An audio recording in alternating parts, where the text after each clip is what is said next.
In today's video, we're going to be taking a look here at these current conditions and of course diving into the upcoming pattern with the models. The European model showing a major snowstorm for the mid-Atlantic and Northeast, including bigger cities like New York, Boston as well, and other big cities as well getting involved. So this is going to be maybe our first snowstorm that actually reaches the coastal regions. There is obviously the GFS on the contrary that is showing a more inland track. There's definitely a big chance of boom or bust with this one. We're going to be talking all about it. I am excited to talk about that, but we do have to talk about these current conditions real quickly. We do have snow showers, mostly rainfall for a lot of the coastal and very far south regions here of Arizona that are rainfall, but mostly wintry precipitation happening out west right there. We do see some storminess here in the south central United States. We're actually going to just zoom into these areas because this is where we expect severe weather as we reach into the day later today into kind of like very early tomorrow, so overnight. Mostly we're watching for these areas in here for that severe weather. But look, there's precipitation in the area. This is usually something that holds back severe weather a little bit.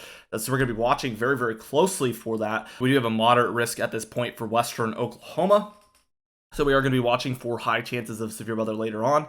Not literally a high chance categorically, but just a higher chance, if that makes sense. It is a moderate risk, not a high risk.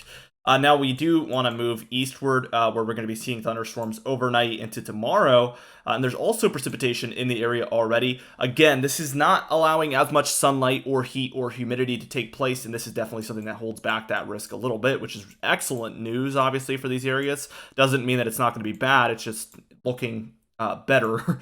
Now, we do see that there is definitely some snowfall taking place here across the Great Lakes into portions of the Northeast. There's a bit of a system blowing a very cold wind this way and also snow showers. I am a part of a group in New Hampshire because that is one of my favorite states, so I'm a part of a local group there.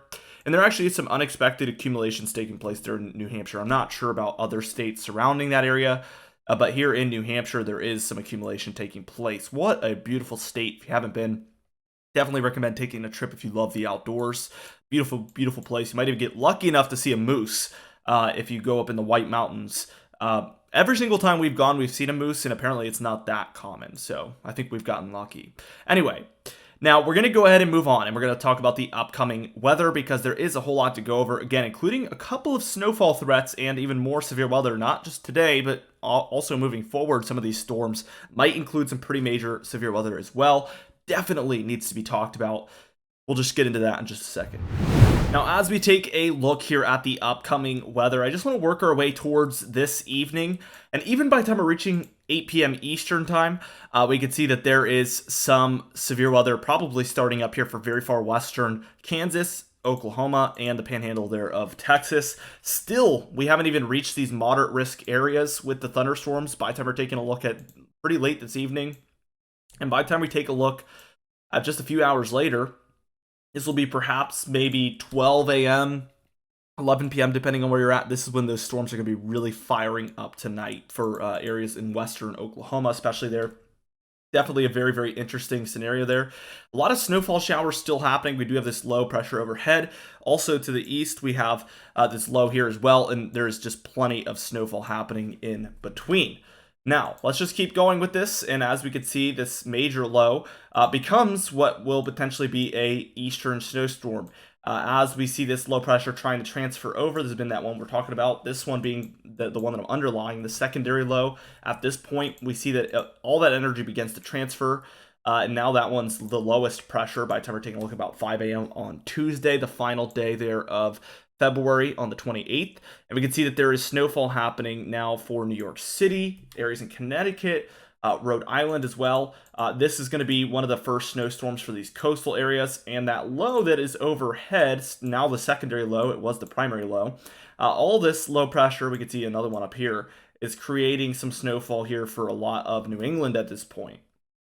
That's on by the time we're heading into March 1st.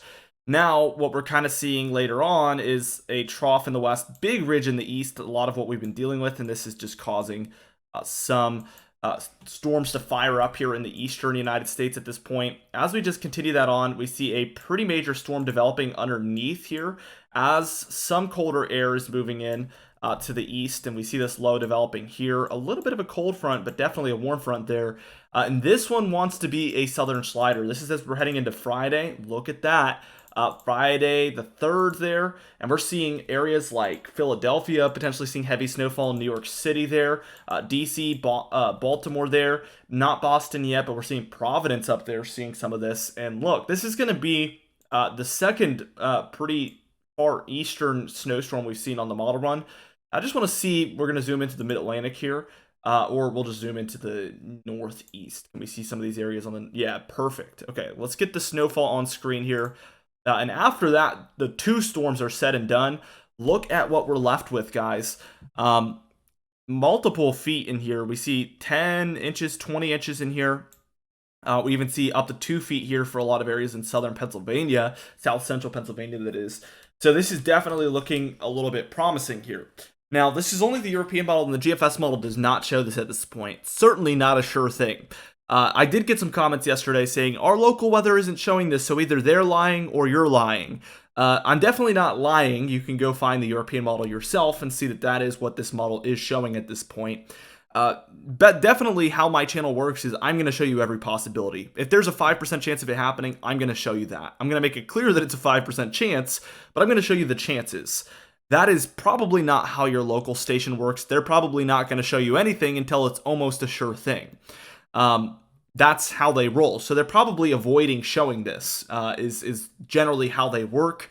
And that is not how I work at all. I am going to show you every possibility, no matter how small or big. And if you don't appreciate that, then this probably isn't the channel for you. If you do like seeing every possibility, so that way you are prepared, then this is definitely a great channel to watch, in my opinion. Of course, it's my channel, so I might have a little bit of bias there. Let's go ahead and just take a look at the continued precipitation type and see if there's any more storms there. We do reach a quieter period, as you can see, a little bit of a flat jet stream here, maybe doing something like that, a little bit more of a trough in the west, ridge in the east, but definitely not really too extreme on either side. Usually this flatter jet stream look is a little bit more progressive and doesn't feature very major storms, and that is what we see here. No major storms from coast to coast as we're reaching about the 8th of March there. Now the total precipitation shows you that, one, we're seeing storms move onshore to the west, which isn't really a surprise there.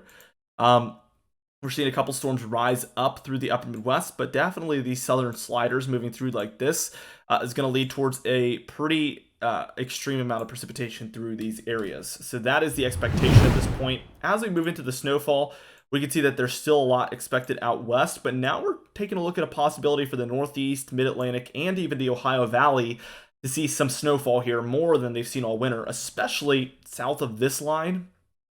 I think this is the more area that we need to take with a grain of salt, because we haven't seen this all winter long. So the possibility is not super high yet. We are seeing the European model show it, which is a promising sign for this far out. We definitely need to track this moving forward, but this is definitely the more interesting area. Now, let's go ahead and take a look at the GFS model. I want to show you guys what this one shows on the contrary. Now, this first snowstorm does look a little bit more extreme than we saw in the European model, but the second one does almost an identical track. And I want to show you let's see, for transparency, let's just take a look at it real quick. We'll go back to the European model. Sorry, I'm all over the place today. So let's see. Just gonna try to track where this one takes it. So we're seeing the European model, probably gonna do that. Something like that. Okay. Then it does this. We're just gonna draw the European model's track on screen. And it does that. I'm trying hard not to delete it. I have a keyboard thing that deletes it. Okay. Now, in the, what color should we do here? In the yellow, we're going to do the GFS model. So let's just roll with this. So already to begin things out, we're seeing the GFS model a little bit further north with it. And this is going to be the big difference here. And we see it basically want to come a little bit south last minute. But it is pretty consistently about 100 miles further north, I would say. Just like that, maybe 200 miles even, and it just cuts way further north. And this would still be a very extreme storm for New England, but definitely for those mid-Atlantic areas, this would take them out of contention basically for this individual storm. And it does this kind of curl up north through Maine and into Canada. That is a pretty classic move for these lows to do. They do that quite frequently, actually. So the black is the European model, the yellow is that GFS model, and this is definitely a big difference. Obviously, we know the GFS model has done a little bit worse this year, but I wouldn't be surprised if this is the one time the GFS is right. You know, like the one time it doesn't favor us, this would be the time that it's correct, in my opinion. That's just how this winter has gone, and that's what I would consider to be the most probable scenario. Uh, Obviously, we have to consider both options here, and we're going to move forward with this. But definitely be sure to tune in, because all of this here, we're going to continue to track this daily and get to the bottom of it. We're probably going to see one or two of these models. We're going to see one of the two shift towards what the other one is showing in the coming days. That is what is usually going to be considered to be expected, but anything's possible, of course. So will the European model be right, or the GFS model, or will neither be right? That's the big question at this point. And we're going to need to track it moving forward, so be sure to tune in with us daily. We're going to do that. Now, let's keep going with that GFS model. We spent a lot of time on that. I hope it makes sense that there is a lot of possibilities at this point. And once we get pretty far into the pattern here on the GFS model towards mid-March, it seems like more snowfall events are possible in this corridor here. It seems like there's a little bit more ridging going on out west and a little bit of troughing here in the east. Certainly going to be a very, very interesting scenario. Anyway, I hope you guys enjoyed this video. This is going to be a big storm to track, potentially the biggest snowstorm we've tracked all winter long, for the east at least. Now be sure to subscribe, as we do upload every single day, like I said. Also hit the bell icon for daily notifications so you never miss an upload. Also like the video if you did enjoy it. Leave a comment down below with your thoughts. Also let me know if you think the European model or the GFS model will be correct. I would love to hear you guys' thoughts, and I will see you guys in the next video.